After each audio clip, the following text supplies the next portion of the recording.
कोठडी 7 दिवसांनी वाढवण्यात आली आहे। 8 एप्रिल पर्यंत त्याला पोलीस कोठडी सुनावण्यात आली आहे। खरात प्रकरणाची सुनावणी आज कोर्टात व्हीसी द्वारे झाली। यावेळी सरकारी वकिलांनी युक्तिवाद करत 7 दिवस कोठडी वाढवण्याची मागणी केली आहे।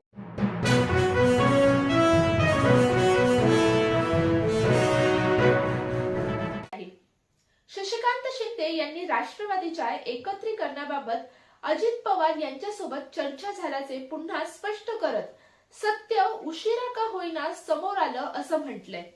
पक्ष बळकटीसाठी नवीन कार्यकर्त्यांना संधी देणार असल्याचं सांगत शरद पवार राज्यभर दौरे करणार असल्याची माहिती देखील त्यांनी दिली आहे आणि तसेच लाडकी बहीण योजनेवर टीका करत सरकार मतांसाठीच निर्णय घेत असल्याचा आरोप देखील त्यांनी केला आहे।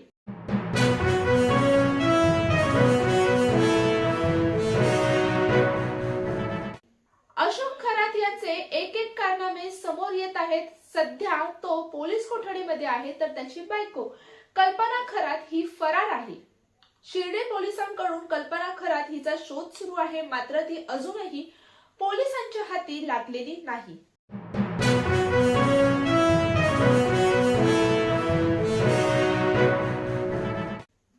पुणे शहराच्या विविध भागात अवकाळी पावसाला सुरुवात झाली आहे। ढगांच्या आणि विजेच्या कडकडाटासह सोसाट्याचा वारा वाहू लागला आहे। दुपारी 3च्या सुमारास हा पाऊस सुरू झाला, मात्र पाऊस सुरू होण्याआधी संपूर्ण पुणे शहरात काळोखाचे वातावरण पसरले होते।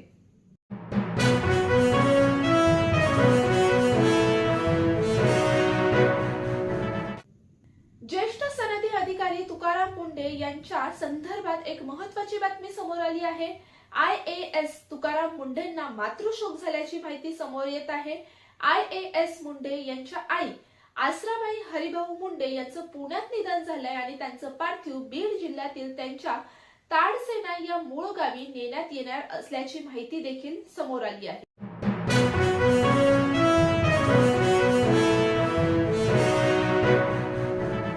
अरविंद केजरीवाल यांच्या आम आदमी पार्टीने राज्यसभा खासदार राघव चड्डा यांना मोठा झटका दिला आहे। आम आदमी पार्टीने मोठा फेरबदल केला आहे। खासदार राघव चड्डा यांना डेप्युटी लीडर पदावरून हटवलं आहे। त्यांच्या जागी लवली प्रोफेशनल युनिव्हर्सिटीचे चान्सलर आणि पक्षाचे खासदार डॉक्टर अशोक कुमार मित्तल राज्यसभेत पक्षाचे नवीन डेप्युटी लीडर असतील।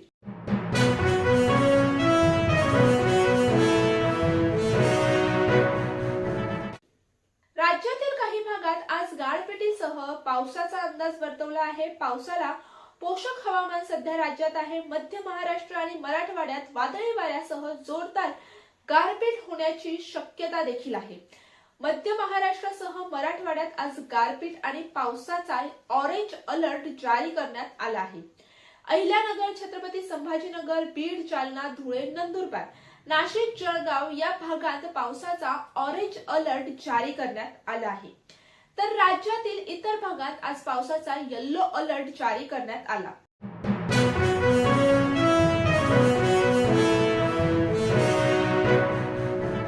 महाराष्ट्र राज्य सरकारची अत्यंत महत्त्वाकांक्षी मुख्यमंत्री माझी लाडकी बहीण योजनेबद्दल एक खळबळजनक माहिती समोर आली आहे।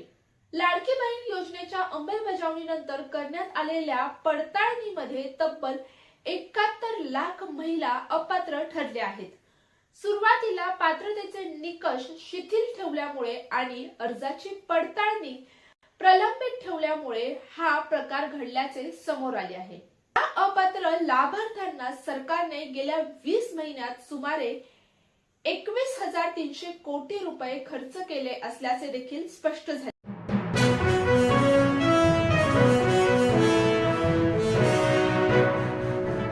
हनुमान जयंतीचे निमित्त साधत नितेश तिवारी दिग्दर्शित रामायण या चित्रपटाचा टीझर प्रदर्शित करण्यात आला आहे। यामध्ये रणबीर कपूरने प्रभू श्रीराम यांची भूमिका साकारली आहे, तर रावणाच्या भूमिकेतील अभिनेता यशचीही झलक यात पाहायला मिळते।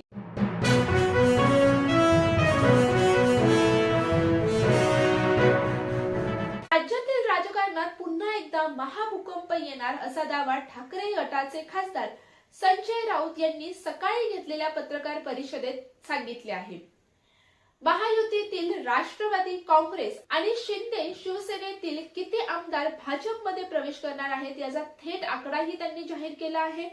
हा पक्ष प्रवेश कधी होणार याचे मोठे संकेत देखील त्यांनी यावेळेस दिले. राऊतांच्या या दाव्यामुळे राज्यातील राजकारणात मात्र मोठी खळबळ उडाली आहे.